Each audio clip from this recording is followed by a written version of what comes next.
Puasa ini adalah ibadah syirik.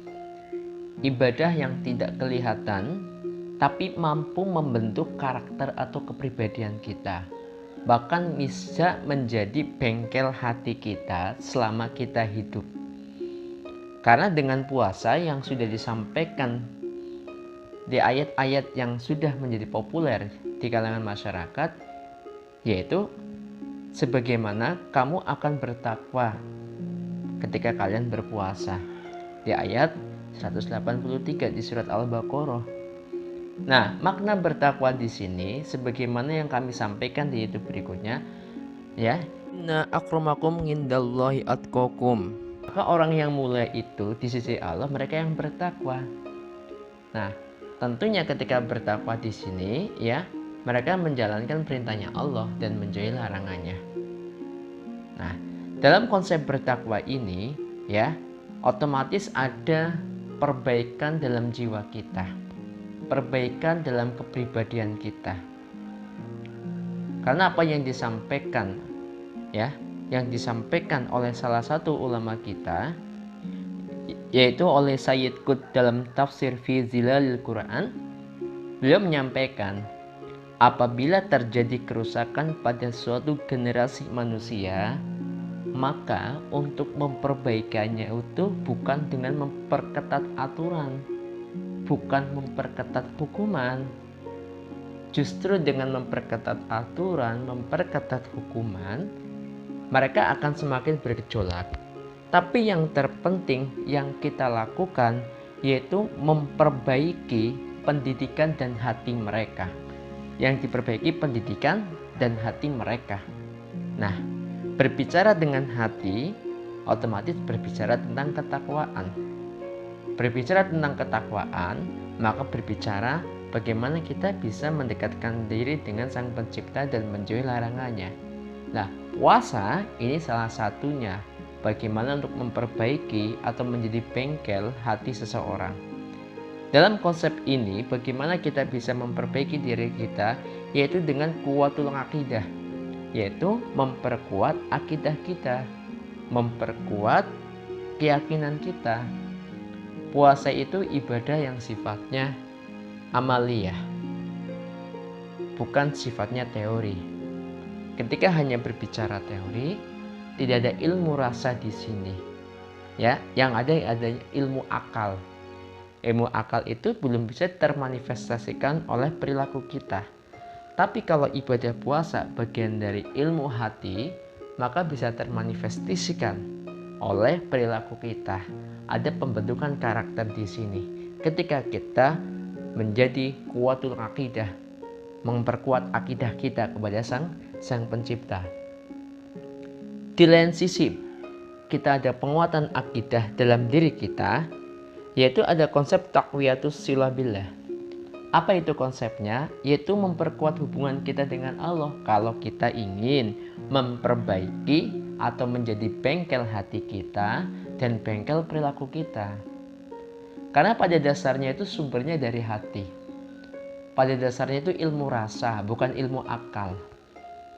Kalau kita berbicara ilmu akal, banyak sekali kok yang di luaran sana, orangnya pinter, pendidikan tinggi, ada yang korupsi. Berarti ilmu akal itu belum termanifestasikan oleh ilmu perilaku. Itu baru kajian teori. Nah, dalam kajian ilmu hati, itu ilmu rasa. Apa itu?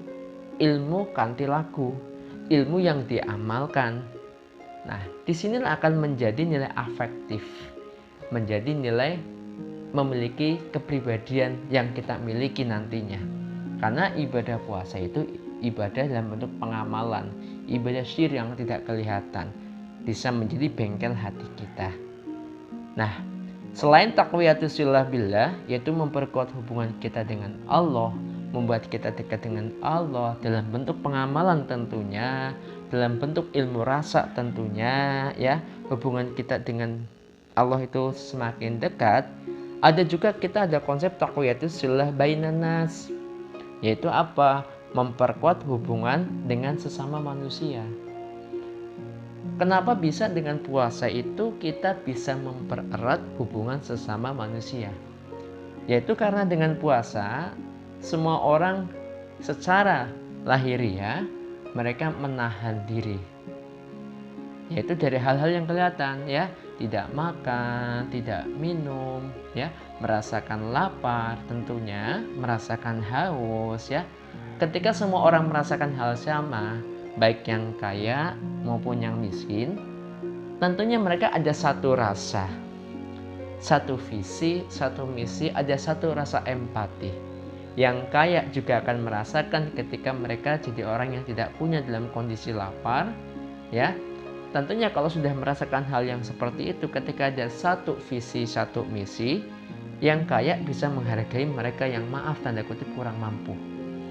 Apalagi dalam kondisi bangsa Indonesia yang seperti ini, adanya musibah yang terjadi secara pandemik di seluruh dunia, maka satu rasa, satu misi ini yang diharapkan itu memunculkan rasa peduli terhadap sesama. Maka inilah hikmah dari berpuasa.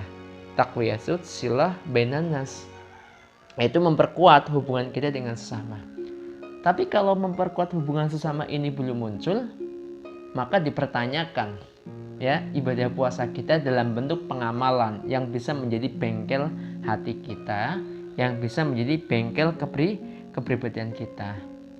Karena ada konsep al-mu'minu lil mu'minina kal bunyani yashuddu ba'du ba'dun wa shabbaka baina asabihi.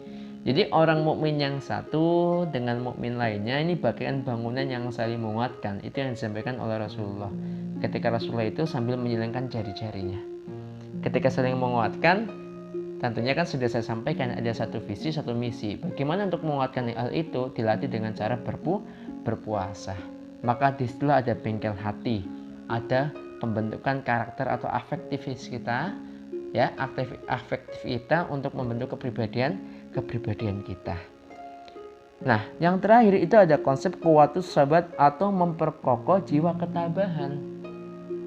Puasa itu bisa memperkokoh jiwa ketabahan. Karena puasa itu adalah seperempat dari iman kita. Al-somu nifsu sobrin, ya, as-sobri nifsul iman. Nah, puasa itu setengah dari kesabaran. Kesabaran itu setengah dari iman. Berarti logikanya puasa itu adalah seperempat dari keimanan kita. Nah, makna sabar di sini kadang-kala kita salah kaprah memahami kata sabar. Sabar itu hanya menunggu, sabar itu hanya berduduk atau diam ya. Seperti yang saya sampaikan di video yang kedua di YouTube bagian 2 di sini. Makna sabar di sini hakikatnya itu ada dua hal, sabar untuk atau sabar dari. Kalau sabar untuk, itu makna puasa itu sifatnya bisa sebagai senjata yang sangat aktif sekali. Senjata yang sangat ampuh, tidak hanya berdiam diri. Itu sudah saya sampaikan di YouTube di bagian 2, silakan dilihat terlebih dahulu. Nah, sabar untuk mendapatkan sesuatu, untuk meroleh kemenangan yang besar, itu yang sudah dilakukan oleh para pendahulu kita. Mereka tetap bekerja, tetap semangat ya, karena sabar untuk. Tapi kalau sabar dari ya, sabar dari cobaan, sabar dari mara bahaya, sabar dari menahan secara lahiriah dan materi. Menahan apa? Menahan nafsu apapun bentuknya ya. Ini sabar dari. Tentunya yang sedang terjadi di kondisi Indonesia saat ini, yaitu kita sabar dari sabar dari pandemi yang ada. Ini makna sabar. Jadi puasa itu menumbuhkan sifat kesabaran kita. Tapi sabar dalam dua hal tadi. Sabar untuk mendapatkan sesuatu yang sudah dicontohkan oleh para pendahulu kita. Ingat ada konsep laqad kana qasasihim ibratun liulil albab. Sesungguhnya di setiap kisah-kisah itu banyak pelajaran, yaitu kenapa banyak hal-hal yang utama yang terjadi di bulan Ramadan. Salah satunya contoh Fathul Mekah, contoh keduanya ketika perang Badar. Ini bukti bahwa kemenangan ini adalah contoh untuk mendapatkan sesuatu. Nah, kalau contoh dari ya kesabaran, ya ketika kita dicoba saat ini, ketika kita lapar, ketika kita haus. Nah, Hal inilah yang tentunya yang membuat kepribadian kita itu semakin peka, hati kita semakin terasa. Ingat, puasa itu adalah ibadah amaliyah, ibadah syir, ibadah yang dalam bangsa hati, atau bahasa Jawa, bahasa rasa. Rasa kita yang akan membentuk, bukan ibadah akal yang selama ini yang sifatnya teori yang kita dapatkan. Terima kasih, itu yang bisa saya sampaikan, semoga bermanfaat. Wallahu muwaffiq ila aqwamit thoriq. Assalamualaikum warahmatullahi wabarakatuh.